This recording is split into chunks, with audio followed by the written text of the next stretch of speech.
Good morning class, मैं शिल्पी शर्मा स्वागत करती हूँ कृष्णा एकेडमी के इस यूट्यूब चैनल पर। आज के हमारा जो टॉपिक है वो है कुछ महत्वपूर्ण प्रश्न और उनसे संबंधित डिटेल। और जो प्रश्न यहाँ पर सबसे ज़्यादा जो अभी चर्चा में रहा है उसका हम कोई भी एक टॉपिक लेकर जो हमारे एग्जाम की दृष्टि से बहुत ही इंपॉर्टेंट है वो अगली वीडियो श्रृंखला में हम उसकी चर्चा करेंगे। तो आज का हमारा पहला क्वेश्चन है, हाल ही में किस राज्य ने अपने पर्यावरण मंत्रालय का नाम बदला है? तो इसका आंसर है महाराष्ट्र। महाराष्ट्र ने अभी अपने पर्यावरण मंत्रालय का जो नाम है वो बदलकर क्या रख दिया गया है? नाम रखा है पर्यावरण एवं जलवायु मंत्रालय। पर्यावरण एवं जलवायु मंत्रालय यानी पर्यावरण के साथ जलवायु का भी एक कनेक्शन होता है और इसी वजह से पर्यावरण के साथ जलवायु को ध्यान में रखते हुए उन्होंने अभी पर्यावरण मंत्रालय का नाम बदल क्या रख दिया गया है? जलवायु मंत्रालय। चलिए चलते अगले क्वेश्चन की तरफ। हाल ही में विश्व रक्तदाता दिवस कब मनाया गया? ऑप्शन है 12 जून, 13 जून, 14 जून और 15 जून। तो इसका आंसर है 14 जून। तो अभी जो है रक्तदाता दिवस, जो भी लोग ब्लड डोनेट करते हैं उनको प्रोत्साहन देने के लिए अभी रक्तदाता दिवस जो है वो मनाया गया है 14 जून।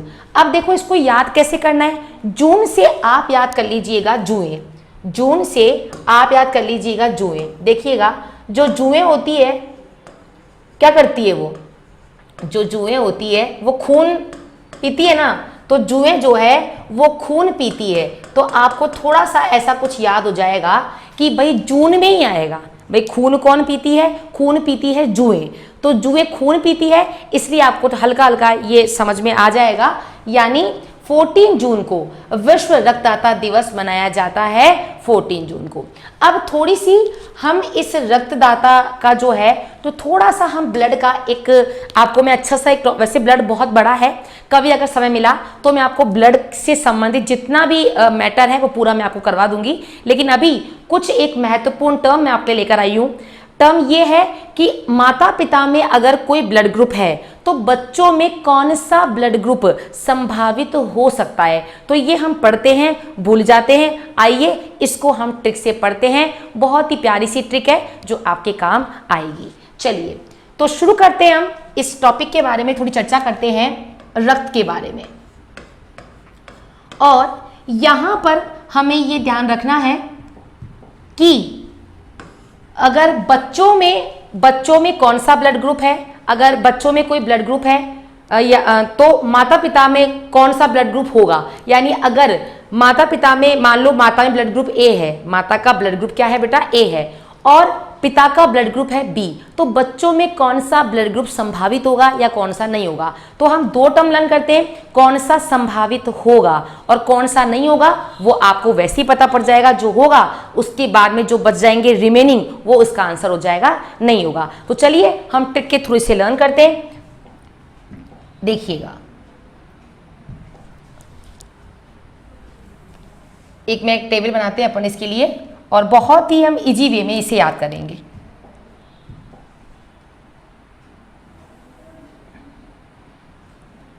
चलिए तो पहले हम पहली वाली श्रृंखला में जो है उसमें कुछ ब्लड ग्रुप ले लेते हैं और फिर ये लीजिए साहब, आप इसको देखिएगा एक सेकंड।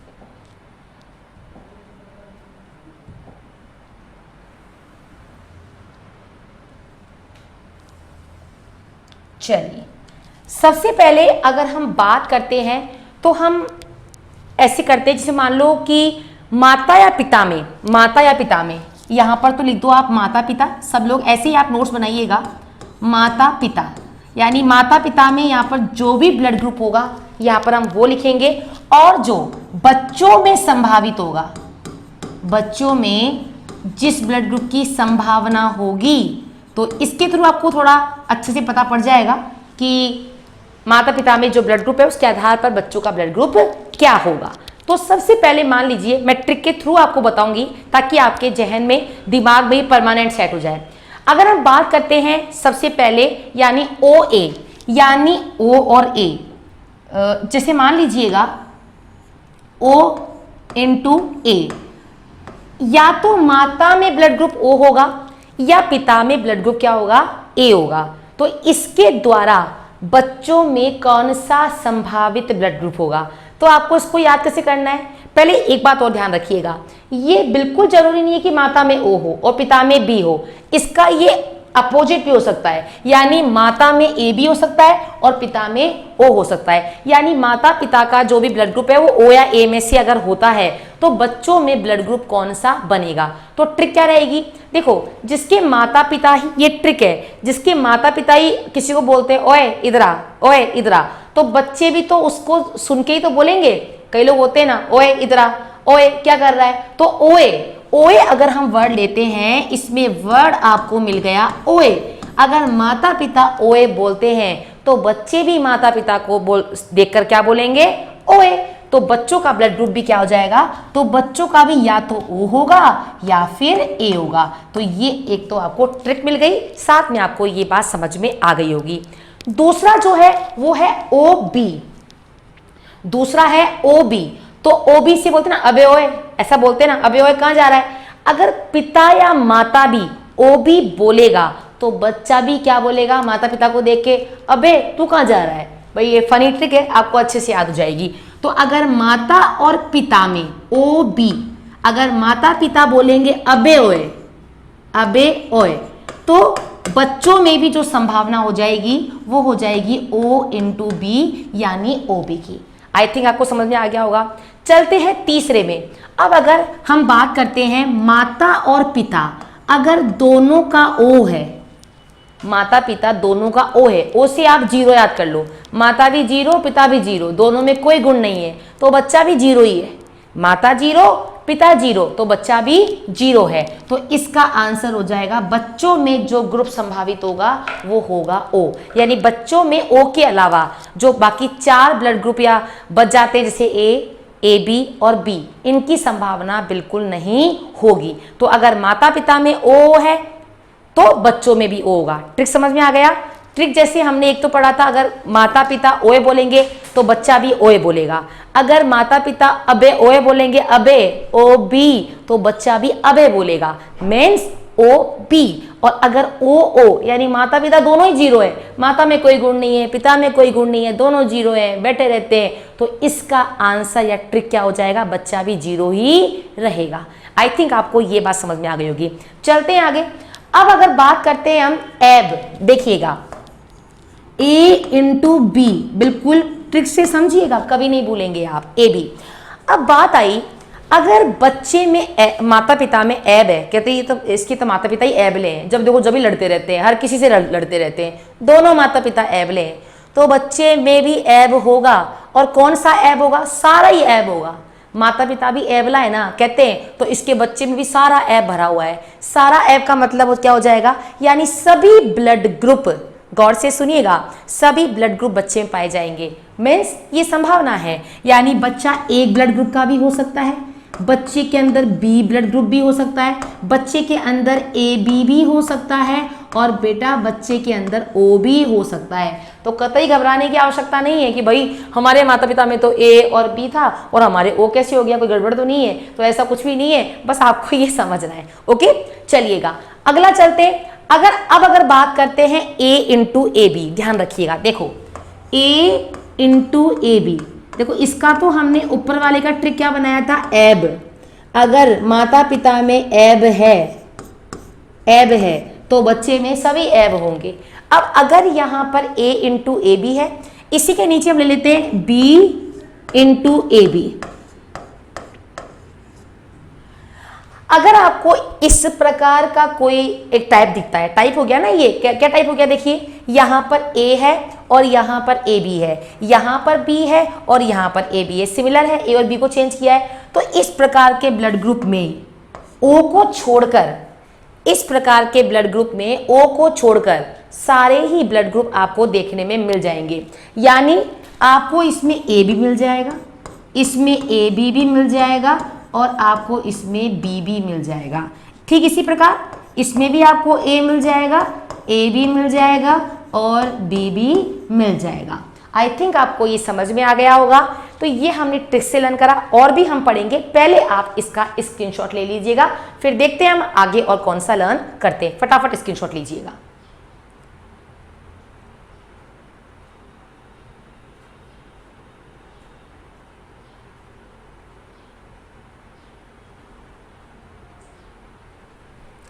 चलिए, ये तो हमने पढ़ लिया। इसके बाद में थोड़ा सा जो बाकी रह गया है वो भी हम सीख लेते हैं।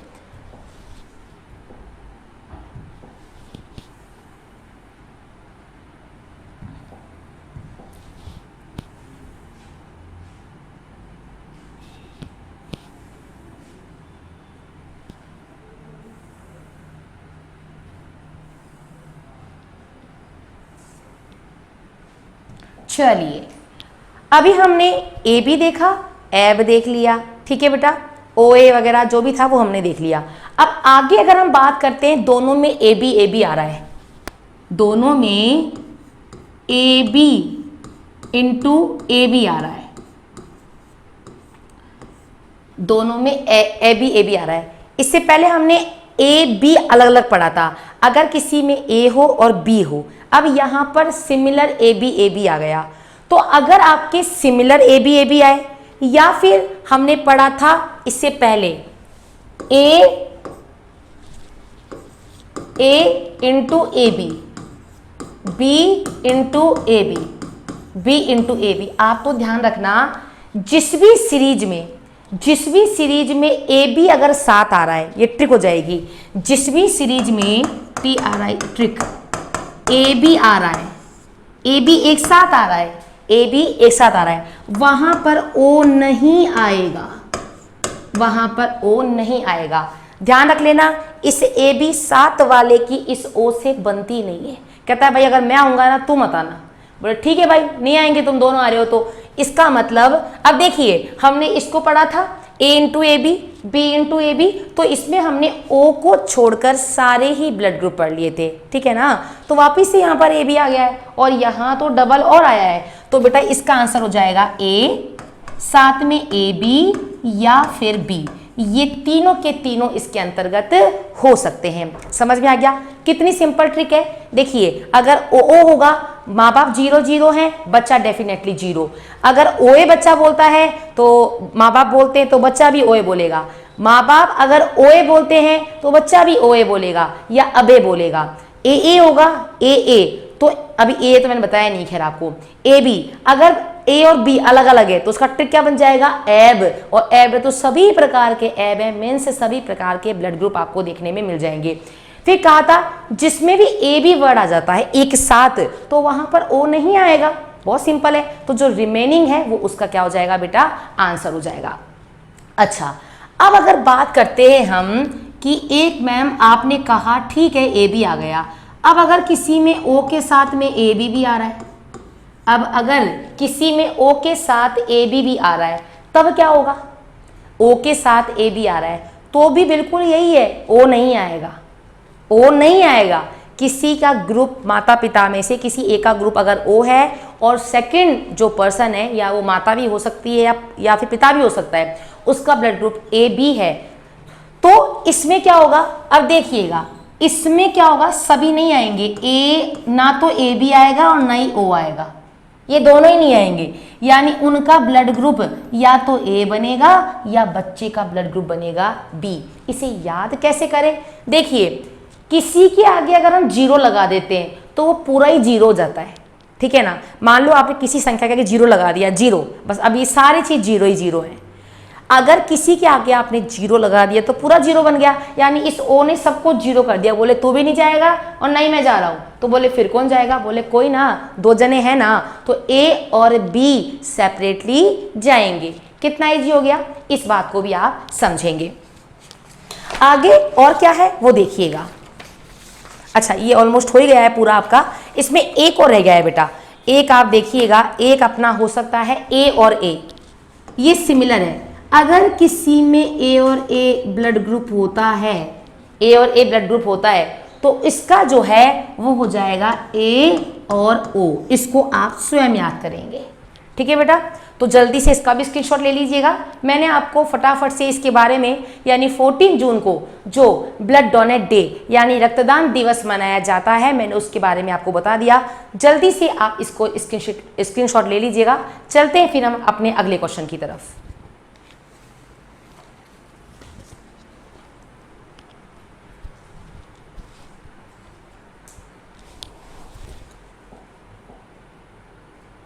चलिए, अगला क्वेश्चन जो हमारा है, प्रदेश में दूसरा सोलर पार्क कहाँ स्थापित किया गया है?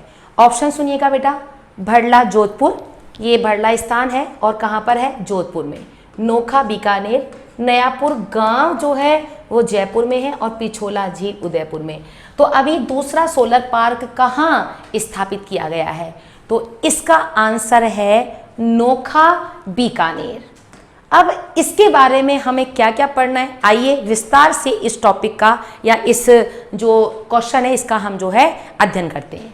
देखिए भाई, सबसे पहले आप बात ध्यान रखिएगा कि अभी वर्तमान में सोलर एनर्जी के क्षेत्र में बहुत कार्य हो रहा है, क्योंकि आप देखिएगा ऊर्जा के दो सोर्स होते हैं, एक तो होता है परंपरागत सोर्स और एक होता है गैर परंपरागत सोर्स। थोड़ा सा समझ लीजिएगा, ये आपके काम आएगा। यानी ऊर्जा के दो सोर्स हैं, एक तो परंपरागत सोर्स, परंपरागत स्रोत, और दूसरा आपका हो जाएगा गैर परंपरागत सोर्स। गैर परंपरागत स्रोत। अब भाई इसमें अंतर क्या है देखिएगा। गैर परंपरागत और परंपरागत सोर्स वो हैं जो ऊर्जा के क्षेत्र में परंपरा से कार्य हो रहा है, मतलब हमारी परंपरा स्टार्टिंग से हम इस प्रकार का जो साधन है या ईंधन है उसका प्रयोग करते हैं एनर्जी के लिए। जैसे कोयला परंपरा से यूज हो रहा है ना। आज अब देखो, पहले के समय जब हम ईंधन जलाते थे या पहले की ट्रेनें चलती थी वो कोयले से चलती थी। आज तो हालांकि इलेक्ट्रिक इंजन हो गया है, पहले तो कोयला ही था। तो परंपरागत जो सोर्स थे जिसका हम परंपरा से कार्य कर रहे हैं वो हमारा कोयला है। ठीक है, जल विद्युत है, जल के द्वारा भी जो है हम क्या कर रहे हैं, बिजली का निर्माण करते हैं। और भी बहुत सारी बात जैसे जलवाष्प हो गया आदि। एटॉमिक एनर्जी ये भी इसी के अंतर्गत आता है, यानी जिसका प्रयोग हम परंपरा से कर रहे हैं। अब गैर परंपरागत में क्या होता है? अब गैर परंपरागत ऊर्जा के वे सोर्स हैं जिसको हमने परंपरागत ऊर्जा के सोर्स के बदले में स्थानापन्न कर दिया है, हमने उसको बदल दिया है, क्योंकि ये जो परंपरागत सोर्स है इनकी धीरे धीरे कमी आती जा रही है। तो गैर परंपरागत सोर्स में हमारा आ जाएगा, क्या आ जाएगा? एक तो है बेटा सौर ऊर्जा, एक आपने सुना होगा पवन ऊर्जा, एक होता है बायोमास ऊर्जा, एक होता है बायोगैस ऊर्जा आदि। तो ये कुछ ऊर्जा के साधन हैं जिनका हम अभी यूज कर रहे हैं। सौर ऊर्जा आप जानते ही हैं, सूर्य से प्राप्त जो ऊष्मा है, जो हीट है, उसको एनर्जी में कन्वर्ट करके विद्युत ऊर्जा में कन्वर्ट करके कार्य करवाना। पवन ऊर्जा, पवन चक्की आप जानते हो, जैसलमेर में बड़ा बाग जो है, बड़ा बाप यहाँ पर लगा हुआ है। इसके अलावा बायोमास और बायोगैस में क्या अंतर है बेटा? बायोगैस तो होती है गोबर, अपशिष्ट जो होता है, कूड़ा कचरा हुआ, गोबर गैस हुई, गोबर हुआ, उसको सड़ा गलाकर एक टैंक में इकट्ठा करते हैं और उसके द्वारा जो भी ऑक्सीजन की अनुपस्थिति में जो गैस निकलती है वो होती है बेटा बायोगैस, जिसमें मीथेन गैस की मात्रा सर्वाधिक होती है। गाँव में इस गैस का यूज करने से एक तो जो गांव वाले हैं उनकी और चीज़ें जैसे लकड़ी काट कर चूल्हा जलाना, उन पर जो डिपेंडेंसी है वो खत्म हो जाती है और ये पर्याप्त मात्रा में उनको मिल जाती है। और बेटा बायोमास क्या होता है? बायोमास होता है जो तूड़ी होती है, आपने जब हम कोई मतलब आटा वगैरह छानते हैं तो उसके ऊपर जो तूड़ी होती है वो तूड़ी हो गई, या सरसों का खल हो गया, सरसों के फूल की तूड़ी हो गई, इन सब का यूज करते हुए जिस प्रकार हम ऊर्जा का उत्पादन करते हैं वो हो जाता है बायोमास। सरसों की तूड़ी से जो एनर्जी बनाई जाती है वो अलवर में अलवर की खेड़ली में बनाई जाती है, वहां इसका प्लांट लगा हुआ है। इनके बारे में ऊर्जा के चैप्टर में आप विस्तार से अध्ययन करेंगे। अभी यहाँ पर हमारा टॉपिक जो इंपॉर्टेंट बातें मैं वो समझा रही हूँ। तो हमने तो आज सौर ऊर्जा पढ़ा था।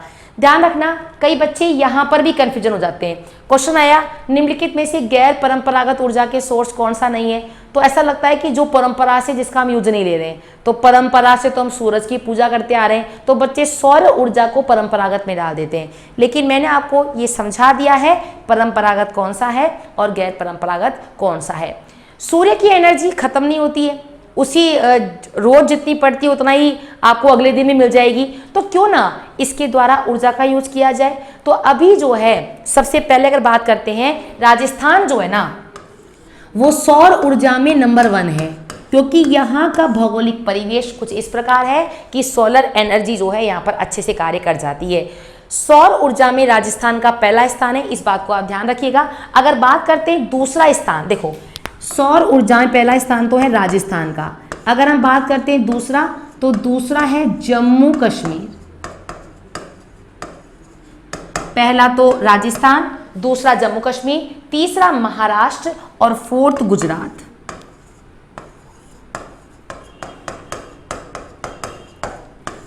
महाराष्ट्र और फोर्थ हमारा हो जाएगा गुजरात। किस क्षेत्र में कार्य कर रहे हैं ये कर रहे हैं सौर ऊर्जा के क्षेत्र में कार्य कर रहे हैं।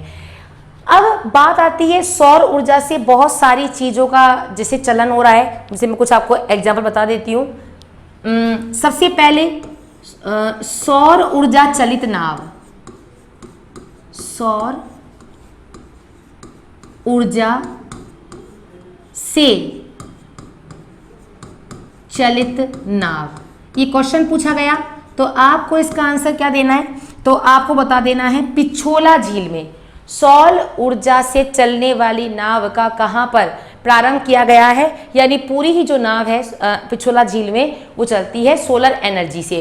तो ध्यान रखना पिछोला झील, पिछोला झील, इसको याद कैसे करेंगे आप लोग, भाई सूरज की एनर्जी से जो नाव चल रही है वो जैसे ही जो है सूरज की एनर्जी कम हुई, नाव जो है अन्य नावों की तुलना में पीछे रह गई। तो पीछे से हमारा क्या हो जाएगा, पिछोला झील।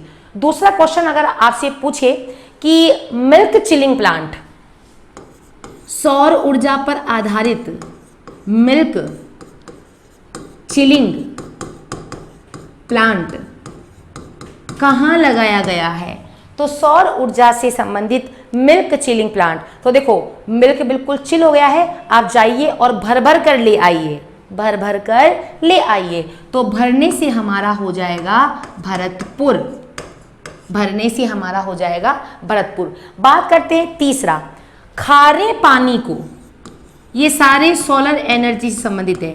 खारे पानी को मीठे पानी में, खारे पानी को मीठे पानी में बदलने के लिए, खारे पानी को मीठे पानी में बदलने के लिए जो प्लांट लगाया गया है वो कहाँ है। तो देखो भाई खारा पानी मुझे तो नहीं भाता, आपको भी नहीं भाता, तो भाने से हमारा हो जाएगा भालेरी। खारा पानी हमको भाता ही नहीं है, भालेरी। और बेटा भालेरी कहाँ पर है, भालेरी है आपका चूरू। अगला, सौर ऊर्जा से चलने वाला एटीएम, सौर ऊर्जा से चलने वाला एटीएम ये कहाँ पर है, ये है मनोहरपुरा। मनोहरपुरा, भाई मेरा मन तो बिल्कुल अच्छा हो गया है क्योंकि ये एटीएम जो है वो सौर ऊर्जा से चल रहा है। तो बेटा मनोहरपुरा कहाँ पर है, ये है आपका जयपुर में। एक क्वेश्चन ये पूछा गया कि सौर ऊर्जा से यानी सौर ऊर्जा के द्वारा विद्युतीकृत पूरा का पूरा गांव, यानी ऐसा गांव जो पूरी तरीके से सौर ऊर्जा के द्वारा ही जगमगाता है, तो वो है नया गांव। ये तो बिल्कुल नया गांव है, यहाँ तो हर एक चीज सोलर एनर्जी से चल रही है। तो नया गांव यानी ये लिख लीजिएगा, सौर ऊर्जा से विद्युतीकृत गांव, नया गांव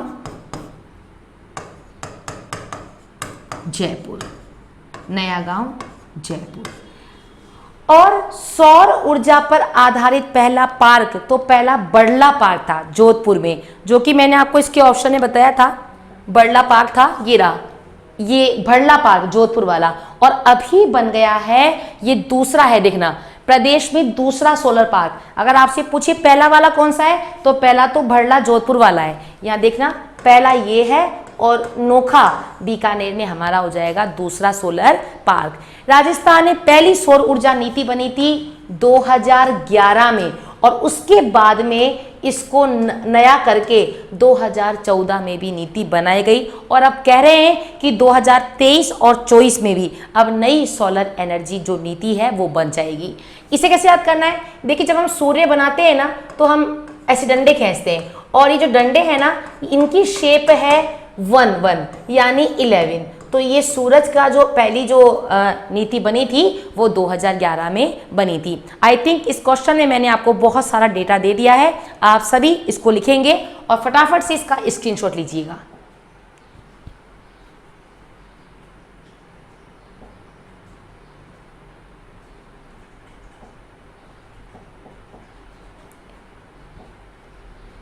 चलिए, तो ये क्वेश्चन हमारा हो गया है।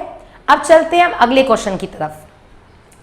उत्तर भारत का कौन सा सरकारी अस्पताल है जो हार्ट ट्रांसप्लांट करने वाला पहला सरकारी अस्पताल बन गया है?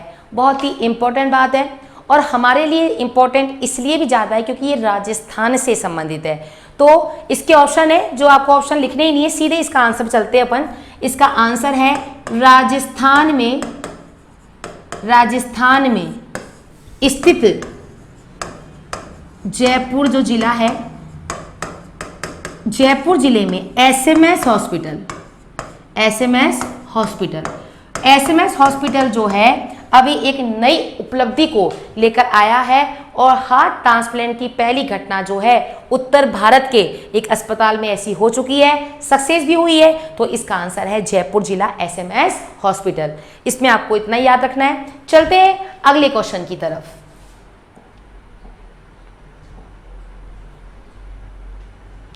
हाँ जी, तालिबान समूह खबरों में था, इसका संबंध किस देश से है? तो तालिबान समूह जो है इसका संबंध है अफगानिस्तान से। अब ये क्यों खबरों में था, क्या ऐसी बात हुई, आइए करते हैं इसके बारे में विस्तृत अध्ययन। देखिएगा, बात ऐसी है कि आपको पता है कि जैसे हमारा जो भारत है, ये देखिए, जिसे मान लो हल्का सा ये बना देते हैं, ये भारत है, और यहाँ पर है पाकिस्तान, और इधर क्या है, अफगानिस्तान। अब भारत के संबंध अफगानिस्तान से बहुत ही अच्छे हैं, और अफगानिस्तान में एक समूह बना है जिसे हम आतंकवादी समूह भी कहें तो बड़ी बात नहीं है। तालिबान जो समूह है अफगानिस्तान में है, और इन्होंने अपना नया ही गुट बना लिया है, और इस गुट ने जो है, ये जो गुट है, ये तालिबान, ये एक आतंकवाद का जो है आतंकवादी समूह का प्रतिनिधित्व करता है। आपने ओसामा बिन लादेन का नाम तो सुना होगा ना, वो इसी ग्रुप से था। अब अमेरिका वाले जो हैं उन्होंने तालिबान वालों के साथ मिलकर एक समझौता कर लिया है कि अब जो है हम आपको आतंकवादी ग्रुप नहीं मानेंगे, आप भारत पर हमले ना करें, और जो भी मतलब एक शांतिपूर्ण वार्ता हुई इनके अंदर बैठकर कि आप लोग जो है, अब तालिबान जो है उन्होंने अमेरिका से शांतिपूर्वक वार्ता कर ली है, और इसको देखते हुए अफगानिस्तान वाले भी थोड़े से जो है वो बिल्कुल शांत हो गए हैं, और वहाँ पर उनकी सरकार जो है वो बन रही है। तो तालिबान और अफगानिस्तान के बीच में अभी करंट का यही इशू है, दोनों में बैठकर वार्ता हुई है कि हम आप पर जल्दी जल्दी कोई ऐसा अटैक नहीं करेंगे जिससे आपको हो, और ना ही हम आपको तालिबान वालों को आतंकी संगठन मानेंगे। आप भारत पर या कहीं पर भी अपना आक्रमण ना करें, अपनी जो समस्याएं हैं वो अपने लेवल पर ही सुलझाएं। तो इस प्रकार बैठकर जो है शांति वार्ता हुई है, इसीलिए हाल ही में जो है तालिबान जो समूह है वो चर्चा में रहा है। अगला क्वेश्चन बहुत ही इंटरेस्टिंग है। प्रदेश के किस स्थान पर यूरेनियम के खनन की शुरुआत होने जा रही है? भाई ये जो यूरेनियम है ना, इसकी कहानी तो बहुत ही इंपॉर्टेंट है। देखिएगा, यूरेनियम एक आणविक खनिज है, आणविक धातु है, पता है आपको, क्योंकि इसमें से रेडिएशन निकलता है। अब ठीक है, रेडिएशन निकलता है, तो अभी हम जो कोयले का यूज करते हैं, आप देखिए, आप काफ़ी कोयला, अगर आप लगभग 25 लाख टन कोयला लाते हैं ना, तो उसके बराबर 1 केजी यूरेनियम बहुत होता है। यानी 25 लाख टन कोयला is equal to 1 KG uranium, उतना काम कर देता है। ये एक जो है आणविक एटॉमिक धातु है, रेडियो एक्टिव जो है उसको उत्सर्जन करती है। इसके द्वारा बिजली बनाते हैं। और आपको बता दिया जाए कि यूरेनियम के द्वारा बिजली यानी परमाणु बिजली बनाने का पहला कारखाना महाराष्ट्र में है, तारापुर में। और अगर दूसरी बात करते हैं तो वो है हमारे राजस्थान में रावत भाटा, कनाडा के सहयोग से चल रहा है ये रावत भाटा, चित्तौड़गढ़। चलिए, तो ये तो बात हुई इस यूरेनियम की। अब क्वेश्चन आया, प्रदेश के किस स्थान पर यूरेनियम के खनन की शुरुआत हो गई है? खंडेला सीकर, उमरा, ये उमरा भी सीकर में है, खंडेला सीकर में है, रामपुरा आगुचा, ये आपका भिलवाड़ा में है, और एक है राजपुरा आगुचा, ये आपका राजसमंद में। तो इसका जो आंसर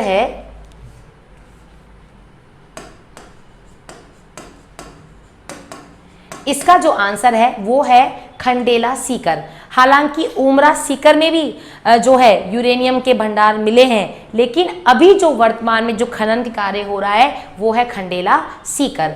अब थोड़ा सा हम जो है इस यूरेनियम के बारे में जान लेते हैं। ध्यान रखना, यूरेनियम को सर्वप्रथम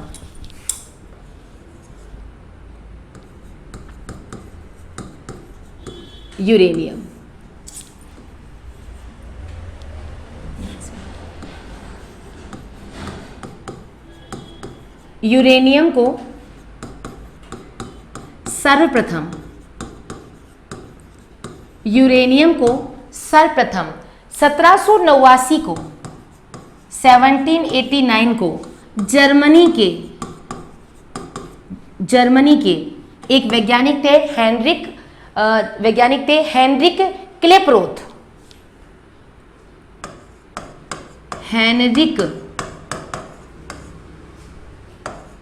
क्लेपरोथ ने खोजा। ध्यान रखिएगा कि अगर आपसे पूछे यूरेनियम की खोज सबसे पहले किसने करी थी, तो सबको यही पता होता है मैडम क्यूरी और पियरे क्यूरी, दोनों पति पत्नी थे। लेकिन आपको बता दें कि सबसे पहले उन्होंने ये नहीं खोजा था, उनका तो इसकी खोज की श्रृंखला में तीसरा स्थान है, अंतिम स्थान है। ध्यान रखिएगा, सबसे पहले खोजा था जर्मन के वैज्ञानिक थे 1789 में, 7, 8, 9 तीनों डिजिट एक साथ चल रहे हैं, हेनरिक क्लेपरोथ ने। पहले समझिए, फिर मैं ट्रिक बता दूंगी आपको इसकी। इन्होंने जब इसे खोजा तो इन्होंने 100 साल तक, इसकी खोज के 100 साल तक तो केवल इन्होंने इतना ही यूज किया कि जो रंगीन जो कांच होते हैं, कांच को रंगीन करने में, जो ग्लास होते हैं उनको रंगीन करने में इन्होंने यूरेनियम का यूज करना शुरू किया। तो सबसे पहले कार्य तो इन्होंने ही कर दिया था। अब अगर बात करते हैं कि सेकंड नंबर पर इसका और भी विस्तृत जो अन्य क्षेत्रों में इसका यूज किया जाने लगा, तो इसका विस्तृत यूज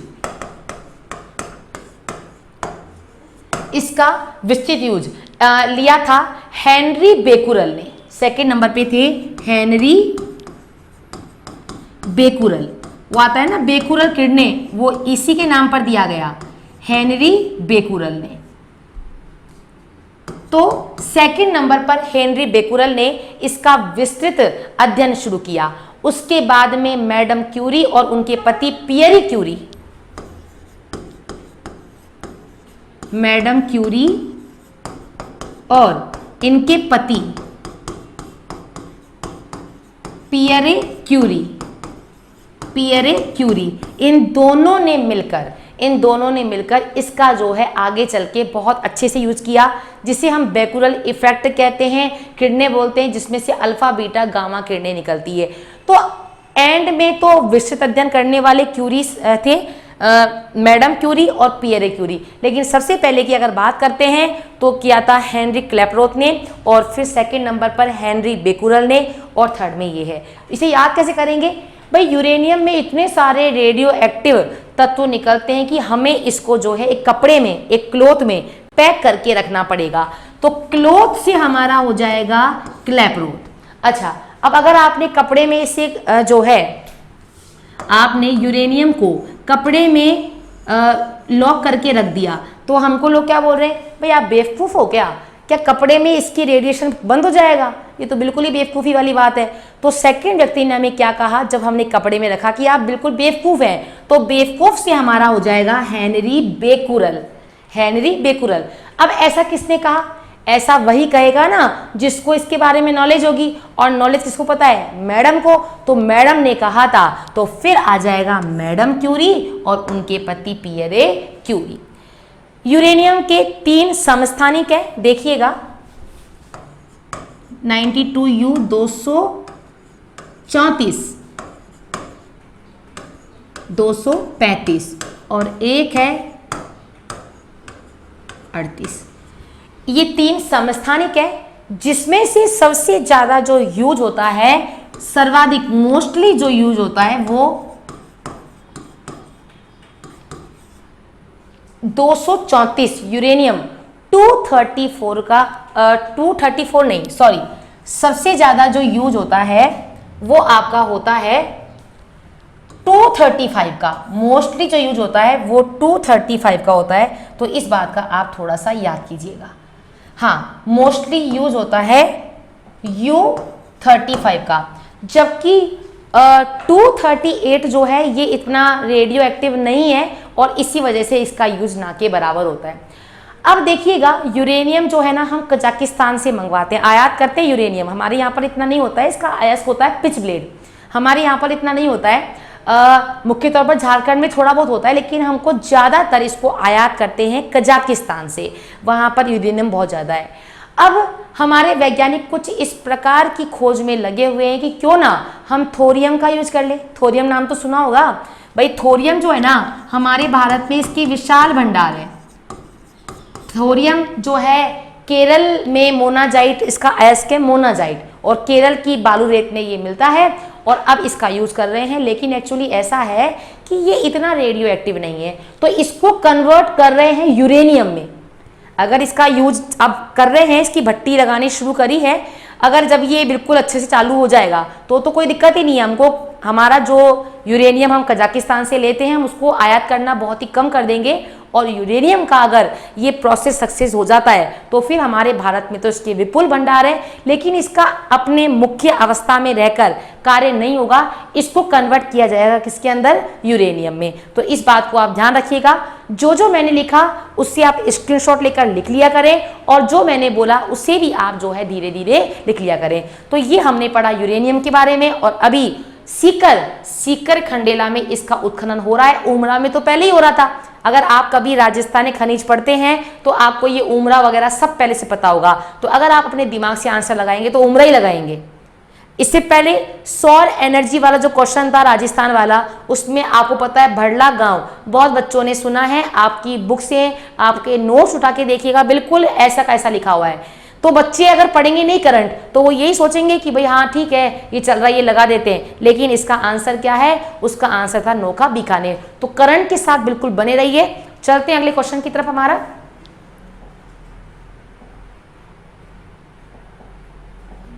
चलिए, यहां तो हमारा सारा कार्य हो गया है।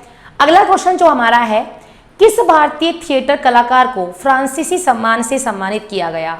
तो इसका जो आंसर है वो है संजना कपूर। संजना कपूर। अभी संजना कपूर जो है उन्हें भारतीय थिएटर कलाकार के रूप में उनको जो है पुरस्कार दिया गया। अच्छा, ये कौन है? तो पहले तो ध्यान रखना, संजना कपूर जो है वो शशि कपूर की बेटी है। संजना कपूर शशि कपूर की बेटी है और इन्होंने भारतीय थिएटर में बहुत अच्छा कार्य किया है। और वर्तमान में मुंबई की थिएटर कंपनी है, उसका नाम है जुलून। जुलून अभी वर्तमान में बंबई की थिएटर कंपनी जुलून, उसमें ये कार्यरत है। और इनको जो है फ्रांसीसी सम्मान से सम्मानित किया गया है, और उसका नाम है, थोड़ा लंबा सा नाम है, शेविलियर दोस आई ऑर्डर दे। देखो यहाँ लिख देती हूँ मैं, बड़ा सा नाम है थोड़ा सा, ये शेविलियर